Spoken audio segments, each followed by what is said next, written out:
ስሜ ፍቅሩ እንዳለ ይባላል መደውሎ ከሀያት ኮንዶሚኒየም ነው እንዲጠየቅልኝ የፈለኩት እኛ በሀያት ኮንዶሚኒየም ከብሎክ 42 እስከ 47 ነዋሪዎች ላለፉት 16 አመት የኖርን ህብረተሰቦች ነን አሁን ላይ የተፈጠረብን ችግር ምንድነው 3 አመት ኮሚቴ የሆነው እኛ የመረጥናቸው ግለሰቦች ለ3 አመት ሪፖርትም ኦዲትም ሳያቀርቡ 3 አመት ተኩል ሆናቸዋል ኦሬዲ የተሰጣቸው ማንዴ 3 አመት አልቋል ይህ ባለበት ሁኔታ ላይ እንደገና መንግስት ባወጣው እንትን የቀለም ቅብ አቅጣጫ መሰረት ቀለም እንድናስቀባ ስብሰባ ተደርጎ እንደገና አሁንም ደግሞ በእነሱ አካውንት ለ3 አመት ተኩል ኦዲት ሳያደርጉ ሪፖርት ሳያደርጉ ስብሰባ አንድ ቀን እንኳን ባልተሰበሰበንበት ሁኔታ ለቀለም ቅብ ደግሞ በእኛ አካውንት ውስጥ ካልከተታችሁና ብር ካላስገባችሁ እያሉ ከባድ ጫና እየተፈጠረብን ነው ምክንያቱም 3 አመት ተኩል ሆናቸዋል አንድ ቀን ኦዲት ተደርጎ አያውቁም እኛ ጋር ግን የተፈጠረ ከባድ ችግር ስለነበር ለ6 የሚባል ነገር ስለነበረ እኛ 20/80 ያለ ነው የሚባለው ኮንዶሚኒየም ስለነበረ የራሳችን ኮሚናል ብቻ 6 ብሎክ አንድ ኮሚናል ይዘን እያስተዳደርን እየኖርን ነበር ለረጅም አመት አሁን ላይ ግን በፊት ግን በየ3 አመቱ ተርም ኮሚቴ እየተመረጠ እንደ አዲስ ይቀጥል ነበር እነዚህ አሁን ያሉት ኮሚቴዎች ግን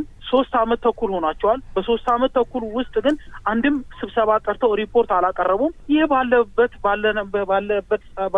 ሰዓት ላይ የአጥር የግድግዳ ቅብ ቀለም 11500 ብር እንድናዋጣ ትላንትና ስብሰባ ነበርና ተሰብስበን 11500 ብር ተሰብስበን ብሩ ገለልተኛ ኮሚቴ ነው ኒውትራል ኮሚቴ ነው አጣርቶ እንደዛ ያወሰነው ባለው የገበያ ዋጋ ነው በሱ ቅሬታ የለኝም እሱ እንደ አዲስ ሪቫይዝ ይደረጋል ግን አሁንም እነዚህ ኮሚቴዎች ያሉት ኮሚቴዎች 3 አመት ተኩል እንደዚሁ ተቀምጠው ስብሰባም ሳያደርጉ ኦዲትም ሳይደረጉ እንደገና በእነሱ አካውንት ከተን ምንድነው መፍጨረሻችን አላስፈላጊ ችግር ውስጥ እየገባን ነውና ይሄን ነገር የሚጠየቅልኝ አካል እንዲጠይቅ ነበር የፈለኩት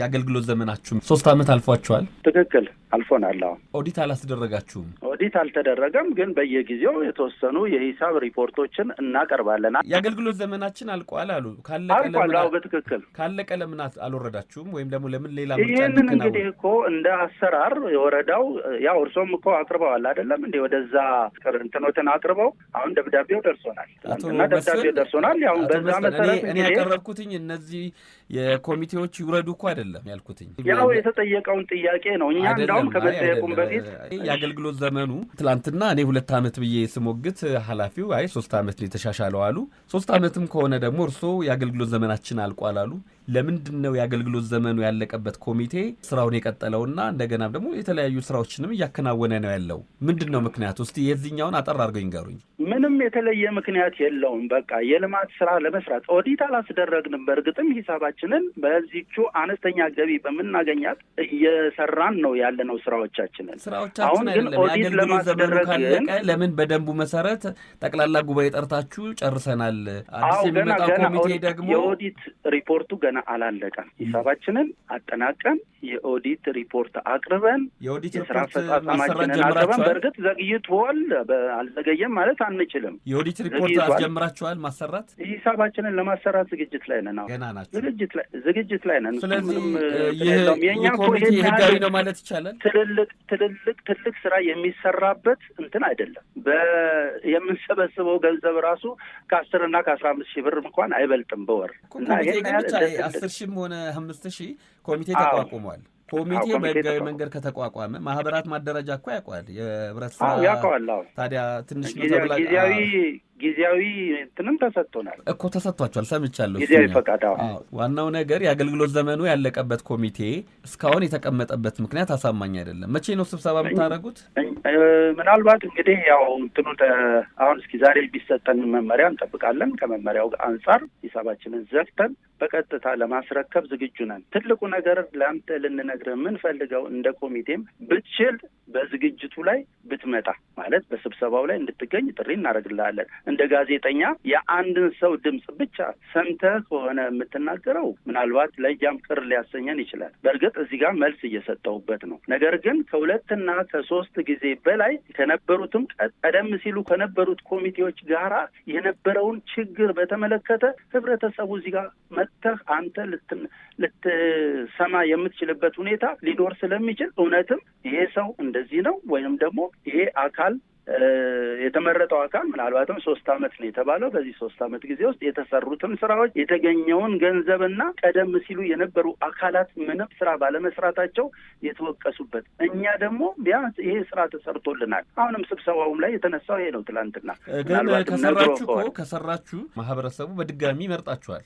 መመረጥም አንፈልግም እኛ ከእንደዚህ አይነት ሰዎች ጋራ፣ በተለይም ከእንደዚህ ያውን ከተመረጣችሁ ማለት ነው። ምናልባት እርስዎ እንዳሉት አሁንም እየተነሳ ያለ ነገር ነው። ለመመረጣችን እሱ ግን እኛ እርስዎ እንዳሉት እዛ ያለው ህብረተሰብ ካለ እናንተ ስራ አይሰራም ብሎ የሚያምን ከሆነ እንድትቀጥሉ ያደርጋል። እርስዎ እንዳሉት ከሆነ ካልሆነ ግን በመመሪያና በአሰራሩ መሰረት ግን ቆይ ጨርስሎት አካል አናውቅም ይሰራል አይሰራም የሚል አንድ የጋራ መኖሪያ ቤት ማህበር ጉንፋን ነገር ይዘኔ አሁን ፕሮባብሊ የቅሬታ ምንጭ የሆነ ያለው ይሄ የስታንዳርድ ማስጠበቅ ላይ የቀለም ቅብ፣ የፋሳድ ላይት፣ የአጥር፣ የግሪነሪ እና አንዳንድ ነገሮች አሉ።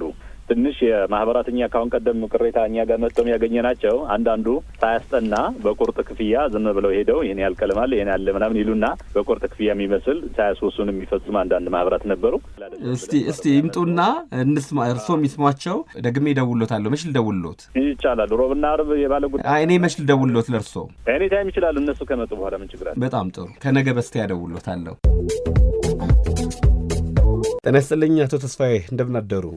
አለሁ፣ እግዚአብሔር ይመስገን ደህና ነኝ። አቶ ተስፋዬ ምን አዲስ ነገር አለ ልሎት ነው የደወልኩልዎ?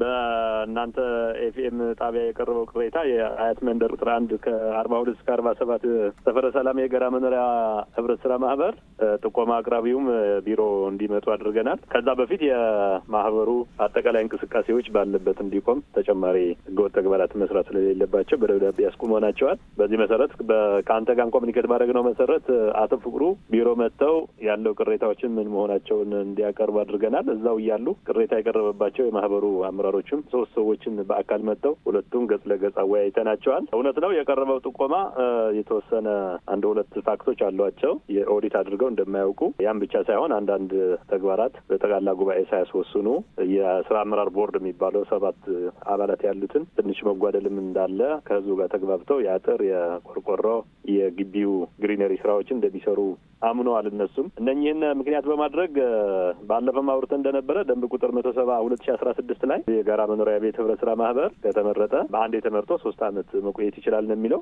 በ3 ዓመት ውስጥ ግን ቢያንስ በአመት አንድ ጊዜ ኦዲት እያሰራ ጠቅላላ ጉባኤም እየጠራ ያለው የስራ ፕሮግረስ ሪፖርት የጋራ እያደረጉ መሄድ እንዳለባቸው አሰራሩ እንደሚያስገድድ አስረድተናቸዋል። እነሱ ትንሽ የእውቀት ጋፕም ነበረን የሚል ሀሳብ አንስተዋል። በዚህ መሰረትም ሁለቱም አካላት ቅሬታ አቅራቢና ቅሬታ የቀረበባቸው አካላት በጋራ አድርገን አሁን ያሉ ተግባራትን ኦዲት ተሰርቶ በ15 ቀናት ውስጥ ያው ኦዲት ሲባል የኤክስተርናል ኦዲት ባለፈ እንዳልኩ ያው ሰርሶ ኦዲት ቢያንስ 10 ቀን አየር ላይ መቆየት ስላለበት እና በጋዜጣ መውጣት ስላለበት 10 ቀን ያስፈልጋቸዋል። በዛ ውስጥ ደግሞ አሸናፊ ለመለየት 3 ቀን ያስፈልጋቸዋል። ለሂሳብ ለማመቻቸትም የራሱ ጊዜ ስለሚያስፈልገው በ15 ቀን ውስጥ ሂሳብ ሰርተው በሚቀጥሉ 3-4 ቀናት ደግሞ ጠቅላላ ጉባኤ ተጠርቶ የጋራ አድርገው አጸድቀው የተጓደሉ የማህበሩ አባላት የማሟላትና ውስጣቸው ያለው ቅሬታ ደግሞ ለህብረተሰቡ ኦፊሻል አድርገው እንደገና የሚመረጡበት አጋጣሚ ካለ እንደገና ተመርጠው ቢቀጥሉ፣ የማይቀጥሉ ከሆነ ደግሞ የተጓደሉ ብቻ ሳይሆን ሙሉ በሙሉ ተቀይሮ አዲስ አመራር እንዲያስመርጡ የሚል ተግባብተናል። ቅድም መጀመሪያ ላይ ሲናገሩ ተጨማሪ ህገወጥ ተግባራት እንዳያከናውኑ አግደናል አሉ።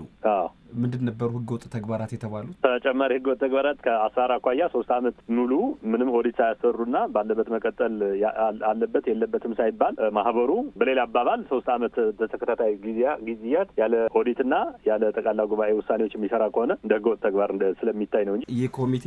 ስለዚህ የዚህ የህብረት ስራ ኮሚቴ ቅሬታ አቅራቢ አቶ ፍቅሩ እንዳለ ጥያቄ ባያቀርቡ እናንተም ኑና እስቲ ያስረዱ ባትሉ ኖሮ በዛው ሊቀጥል ይችላል። ይህ ደግሞ ህጋዊ አሰራር ወይም ህጉን ጠብቆ ሰርቷል ማለት አይቻልም። አገልግሎት ዘመኑ ማለት 3 ዓመት ነው። 3 ዓመት ከ6 ወር አድርጓል።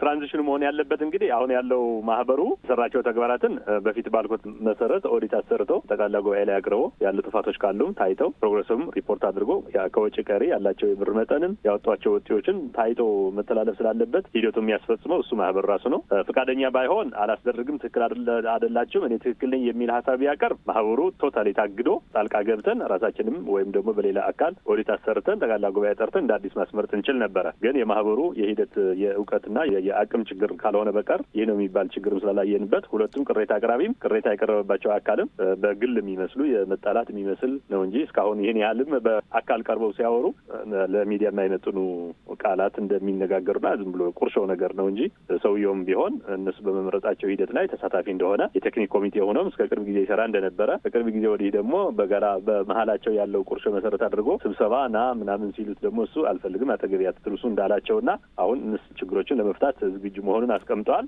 አቶ ተስፋዬ ይህ ኮሚቴ 3 ዓመት ሲያገለግል አንድም ቀን ሪፖርት አላቀረበም። ለራሳቸው ተቋም ለእናንተስ አቅርበዋል? ለእኛ ያደርጋል። ለእናንተ ያደርጉ ነበር ሪፖርት? ለእኛ ያደርጋሉ። እኛ ለምሳሌ የምንሰራቸው የልማት ስራዎች ሲኖሩ ጠቅላላ ጉባኤ እኛ ምንጠራቸዋሉ። ለምሳሌ ኦፎይ ፕላስ ኩፕ የሚባል የቴክኖሎጂ አገልግሎት አለ። ለእነሱ ስልጠናዎች ስንጠራቸው ይመጣሉ። ፎርማል በሆነ መልኩ ነው ሪፖርት የሚያቀርቡት ወይስ ኢንፎርማል በሆነ መልኩ ነው? አይ ፎርማል በሆነ ሪፖርት ልውጦች አሉ። ከወረዳው ጋር ነው ኮሚኒኬት የሚያደርጉ። ምራኝ አስተዳድረኝ ያለው ማህበረሰብ እያለ ሪፖርት ሳይቀርብ ለሚቆጣጠረው አካል ሪፖርት ማቅረብ ከምን የመጣ ነው ማለት ይቻላል? ካለማወቅ ወይም ቅድም እርስዎ እንዳሉት ከእውቀት ማነስ አሊያስ ከግዴለሽነት? ችግሩ ለማህበሩም የተናጠል ሆኖ ነው። ኦፊሻሊ ያው የሪፖርት ሲባል በፊት እንዳልኩት በአመቱ መጨረሻ ላይ ኦዲት ተሰርቶ በገለልተኛ አካል ኦዲት ተሰርቶ ጠቅላላ ጉባኤ ተጠርቶ ቁጭ ብለው 2-3 አጀንዳዎች ለምሳሌ የአመቱ አጠቃላይ አፈጻጸም ስራ፣ የቀጣይ አመት ደግሞ እቅዶች ምንድን ናቸው፣ የተጓደለ አካል ካለ በፍላጎት ማነስ አገር በመቀየር በኢቭን አያርገውና በሞትም የተለየ ሰው ካለም የመተካካት ስራ እንዲሰሩ ኦፊሻሊ የጋራ አላደረጉትም ማለት ነው እንጂ ከኛ ጋር ያላቸው ኮሚኒኬሽን ኦፊሻሊ ትክክለኛ ነው። ያቺ ችግር ያልናትን ጠቅላላ ጉባኤ አድርገው ተግባራትን እያጸደቁ አለመሄድ የምትለዋነት እንደ ችግር ያየናት እንጂ ከኛ ጋር ያላቸው ኮሚኒኬሽን ኦፊሻል ትክክለኛ ነው። ስለዚህ አድማጫችን አቶ ፍቅሩ እንዳለ ያቀረቡት ጥቆማ ወይም ቅሬታ ትክክል ነው ማለት ይቻላል? ትክክል ነው። የኦዲት አድርገው አያውቁም፣ ጠቅላላ ጉባኤ አድርገን አናቅም፣ ኦፊሻል ስራዎችን ስንሰራ ተነጋግረን አናቅም የሚል ነው። እሱም በግላቸው ያላቸው የጸብ የሚመስል ነገርና አቶ ፍቅሩ እንዳለ ባይዘው በኮንስትራክሽን አካባቢ የሚሰሩ ሰው መሆናቸው እዛ ማስቀምጠዋል። ዝም ብዬ ሲመስለኝ ያው የፖለቲካ አዝማሚያ አይደለኝ የምናየው።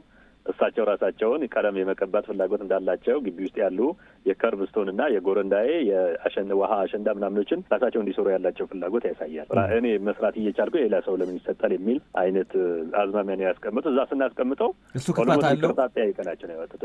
ይሄ ክፋት አለው ይሄን ማሰባቸው ክፋት ሳይሆን ያው ኦፊሻሊ እንደማንም ሰው ተወዳድረው ነው መግባት የሚችሉ እሳቸውን ደንባቸው ላይ ቅድሚያ ለግቢው ወይም ደግሞ ለማህበሩ አባል የሚል ነገር የለውም። ኦፊሻል ምንድን ነው ሊስት ኮስት ያቀረበና ፍትሃዊ የሆነ የኮስት ዋጋና መስራት አቅም ያለው በመንግስት የሚታወቅ ሰርቲፋይድ የሆነ የኮንስትራክሽን እንቅስቃሴ እንትኑ ላይ ሪሌትድ የሆነ ስራዎች ላይ ያለ ሰው እንደማንም ሰው ተወዳድሮ ነው ማለፍ የሚችለው እንጂ ፌቨር ተደርጎለት ፕሪቪሌጅ ተደርጎ መስራት አይችልም። ግን እርስዎ እንዴት እርግጠኛ ሆኑ?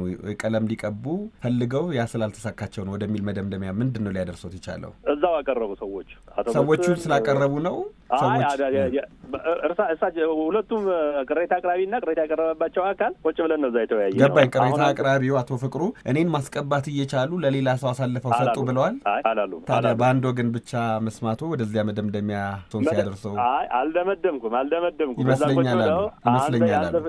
ይመስለኛል አሉ። ቀለም ስላልቀባ ይመስለኛል ቅሬታ የተፈጠረው አሉ።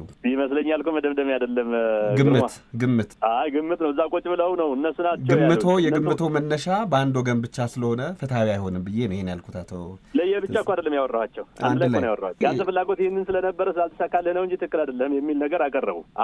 ያንንም ቢያደርግ ክፋት የለውም ኦፊሻል ተጫርተው ከሆነ መብቱ ነው አልኩኝ እኔ። ሁለቱም አወራን። መጨረሻ ላይ አቶ ፍቅሩ ይቅርታም ጠይቋል እሱ፣ እነሱም ይቅርታ ተባብለው ሰላም አባቢያቸው ነው የወጡት። ክፋትም የለውም ለሚዲያም አስፈላጊ አይደለም ብዬ አስቀድሜ የነገርኩም ለዛ ነው። አቶ ተስፋዬ ግርማይ የለሚኩራ ክፍለ ከተማ የህብረት ስራ ጽህፈት ቤት ኃላፊ፣ ከትላንትና በስቲያ ጉዳዩ እንደነገርኩት ወዲያው የዕለት ሁለት ወደ ወረዳ ወርደው ወረዳ ጉዳዩን እንዲያጣራ በማድረጉ በዕለቱ ምላሽ በመስጠቱ እንዲሁም ደግሞ ታዩ የተባሉ ችግሮች በአስቸኳይ እንዲታረሙ መመሪያ በመስጠቱ ዛሬም ላቀረብኳቸው ጥያቄዎች ምላሽ በመስጠቱ ለፍጥነቶም ጭምር እጅግ በጣም አመሰግናለሁ። መልካም የስራ ቀን ይሁንልዎ። ክብረት ይስጥልኝ ወንድም።